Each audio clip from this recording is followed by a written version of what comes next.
Oh, it just angers me because immediately all the women, when that song comes on, they just start nodding their head. It's like, seriously, like a musical roofie, and it just makes everybody else like me look stupid.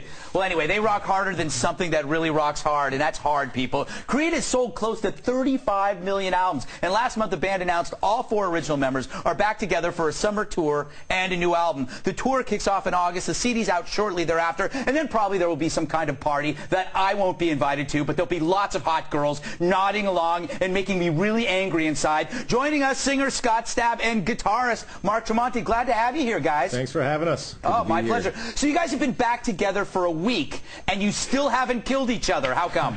We've been back together since pretty much February now, you know, and working hard on the new record, keeping us real busy, and we look forward to going on tour in August, so we're having a blast. Okay, well, now, Scott, you guys disbanded in 2004 after 3 mega hit albums. Now, how come? Did you guys just get sick of each other? I was part of it. I mean, you know, I mean, over the course of a 10-year career at the time, we were going through some tough times, and we needed a break. Yeah. And so we took one. Now, Mark, what did you guys miss most? Why did you get back together? I mean, it certainly wasn't the money, because you guys made a ton of money, and it's not the groupies, because you can probably get them anytime you want. So what was it? Was it the camaraderie? It's the camaraderie and an experience that you can't, you just can't explain. You know, it's 1 in a million people get to get up there and play a sold-out arena, and it's something that you look back on your life, and it would be foolish not to go back and relive those days. Yeah, because also you guys are still, you know, young. You know, you guys would be idiots not to do this and wait another 10 years. That's just ridiculous. You guys, and it's been 6 long years. How have the fans responded to the news? They've been very excited, and which just gets us more fired up, and you know, gives us more drive to pour our heart and souls into this record and into this tour. What's the new record going to be like? It's going to, you know, have that familiar sound that people are used to, with 6 more years of experience and hard work put into it, and a lot of life experience to pour into it. Now, when did you first realize that you made it? And I always ask bands that made it big, what extravagant thing did you go out and buy? I got into collecting pinball machines, and I've got about 15 of them, and my wife wants me to get rid of them every day. That's about it for me. I'm a simple man. That's not too bad. Scott, how about you?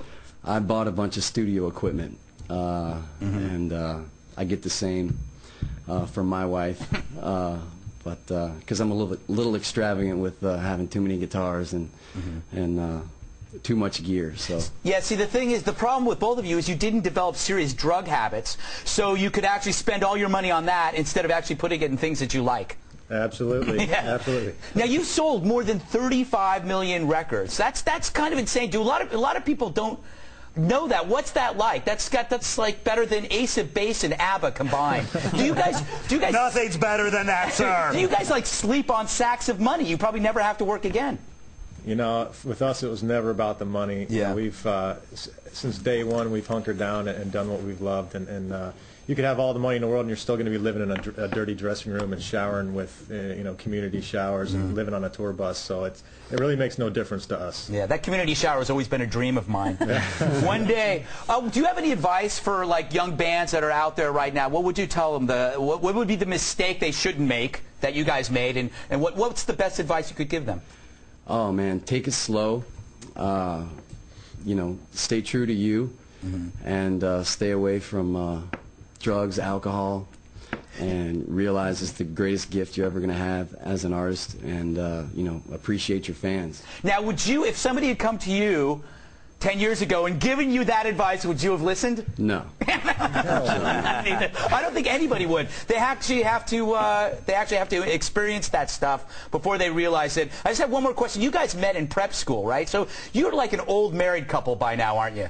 Yeah, we've known each other since it's had to have been about 89. Yeah, 18 years by now. So yeah, it's being in a band is kind of like a marriage, you know. Yeah. You spend a lot of time, sometimes more time with your bandmates than your family, and you have your ups and downs, and you have bonds that you don't have with anybody else in the world. Yeah.